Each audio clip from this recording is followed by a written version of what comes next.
You're watching Talking Points, a focus on the political scene in Lubbock and across the South Plains.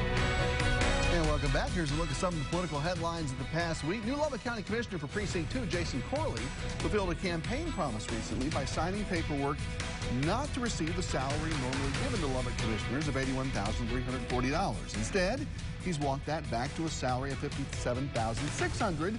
Technically, that remaining portion of his salary is now donated back to the county. Lubbock High alum Wes Hendricks has been nominated by the president to become judge for the federal district court serving Lubbock, Abilene, and San Angelo. It's the seat held by Judge Sam Cummings, who's been edging toward retirement for a few years now. Right now, Hendricks is an assistant U.S. attorney. The Senate will now have to approve the nomination. And hats off to Lubbock State Representative Dustin Burrows, who was on the show last week, of course. Named chairman of one of the most powerful state house committees this week, he'll run Ways and Means in the seat formerly occupied by new Speaker of the House, Dennis Bonnen. Of course, Burrows also chairing the House Republican Caucus. And this is, of course, the committee where any property tax reform bill will have to come through. It's one of the top two issues for the legislature this session. And one interesting proposal Burrows will look at comes from a lawmaker who claims he can cut a portion of your property tax bill nearly in half. Got the attention of our Jack Fink. If you're like Bob Payne, you probably want to do this to your rising property tax bill. Yeah, we definitely need a little relief on the property taxes because they have gotten pretty enormous. So Payne likes the idea of a new bill aimed at cutting property taxes. So it would actually be a property tax reduction, not just reform. Republican State Representative Charlie Guerin of Fort Worth just filed the legislation in Austin. If state lawmakers approve, it would allow any of the state's 254 counties to raise their countywide sales tax by an extra penny.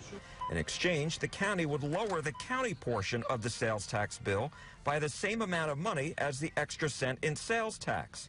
But Guerin says before that could happen, there would need to be 2 additional votes. The commissioners and the voters in the county decided to adopt this additional 1% sales tax, then the county commissioners will be able to lower their tax rate. Guerin says the sales tax would be paid by more people, not just residents, but visitors too. Paul Guajardo, a renter, doesn't pay property taxes directly and says he doesn't mind paying a higher sales tax, but only if county leaders promise not to change course. Just as long as it's, dedicated for that purpose and not seen simply as an additional source of revenue, but to replace maybe the increases in property taxes. As Jack Fink in Fort Worth, time to spend 5 good minutes with Lubbock Congressman Jody Arrington. Hey, and at least for now, Jody, we don't have to talk about a government shutdown, which I know is good for a lot of folks. Do you think the president's decision here for this 3-week pause is a good idea? I think the president is showing once again that he's willing to negotiate in good faith and reach across the aisle to find a compromise solution to address the security and humanitarian crisis, to get our federal employees back to work and move our country forward. And, I hate to make such a partisan statement, but that's more than we've seen from my Democrat colleagues. I was at a lunch with the president, a lunch meeting where Democrats and Republicans were invited to continue to dialogue and attempt to find a solution. Not a single Democrat showed up. So I hope this, he offered a DACA solution extension. He's now offering to get the government back up and running. The Democrats have repeatedly said if you do that, then we'll come to the table. So we'll find out how serious they are. I hope they can put partisan politics aside and actually find some common ground so that we can move the country forward, which I think is just good governance for all Americans. I know you've said, Jody, that you would support the president if he declared a national emergency to facilitate building a wall. If it comes to that here in 3 weeks, I guess. Can you explain to folks, if that happens, where the money and the labor for that would come from, or do we know yet? Absolutely. I think the president is trying to exhaust all options to get the Democrats to negotiate with him. The president and I am both very committed to doing the first thing, and that is protecting the American people and our citizens, especially in border states where we're on the front lines. But he's been willing, and as I have been, to negotiate sort of a compromise solution. But I think after this, if this expires and we don't see any reciprocation, any movement from the Democrats and the Democrat leadership, who, by the way, have already voted on physical barriers in the past. However, If they don't, I'm calling on the president and have to declare a national emergency and build the barriers, get the government back on, federal employees back to work, and move our country forward. Now, that in the case of the national emergency declaration, which I believe he has the authority to do, I think he would prefer that we find a compromise solution in Congress, but he has the authority to do this. And in that case, he would it would put a few different ways of paying for it in play. You would have the Corps of Engineers, you'd have military construction, you'd have Homeland Security as three options. I think Homeland Security probably the least disruptive because we really need to continue rebuilding the military. I think the Corps could be disruptive to the communities that were affected by the hurricane. So, but either way, there is plenty of money to get the $5.7 billion that is needed to begin putting the physical barriers in place, which I believe is a key component to our overall border security. And you were in Lubbock recently talking with our police chief and our sheriff and DPS reps about crime and illegal immigrants, how that's being facilitated. What did you learn from them, and what was their perspective on this that you can take back there to Washington?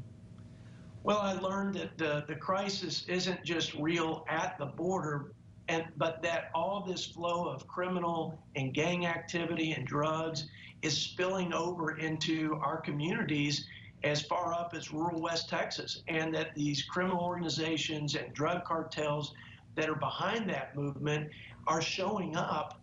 People associated with these organizations and gangs are showing up in our backyard. So they're overwhelmed, they're overrun by the drugs, and crime is on the rise, and no doubt the drugs and crime is coming from south of the border. And so this isn't just an issue of folks that are living along the border in the immediate impact zone, but it's working its way throughout our country. And we know drug addiction is an epidemic. We know we're losing 300 people a week to heroin overdoses, 70,000 plus to overdoses across this country. So it's real, and these guys need help, and they're stepping up as best they can. But if the federal government doesn't do its first job and provide the safety and security to its citizens, then the whole burden is on these local law enforcement, state law enforcement, and it's just too big of a burden to bear. They're inundated and overwhelmed. This was my big takeaway. We haven't had a chance to talk since we heard about the appointment to the Ways and Means Committee. Congrats on that, a huge deal. How difficult, though, will it be to achieve some of your personal goals with Democrats setting the agenda in the committee and in the House? Well, first of all, the Ways and Means opportunity is huge for West Texas. We laid the groundwork for our ag producers with a good, strong, reliable farm bill, safety net, infrastructure investment. Now it's time to go from sort of survival to how do we thrive? How do we grow and prosper in rural America and in the ag economy? And that's going to be through trade and opening up new markets for our products. So trade is part of the jurisdiction of Ways and Means, as is tax and health care. By the way, rural health, I think, is a great space for bipartisan solutions. Sure. And so I look forward to working with my colleagues. 7 out of the 8 bills we introduced when we were in the majority were introduced with a Democrat. We've got great relationships. You know, where we can work with them, we should. It's more sustainable. It's better for our country. And I think that rural health care component is going to be a priority for us. Good deal. And we're looking forward to a lot of that and a whole lot more in the months to come. Lubbock Congressman Jody Arrington in Washington. Keep swinging up there, my friend. We'll talk to you soon. You got it. Good to be with you, Brian. God bless. Straight ahead, it may not pass this time around, but Lubbock Senator Charles Perry is working to make life even tougher for people who would do terrible things to children. The importance of Holly's bill next on Talking Points.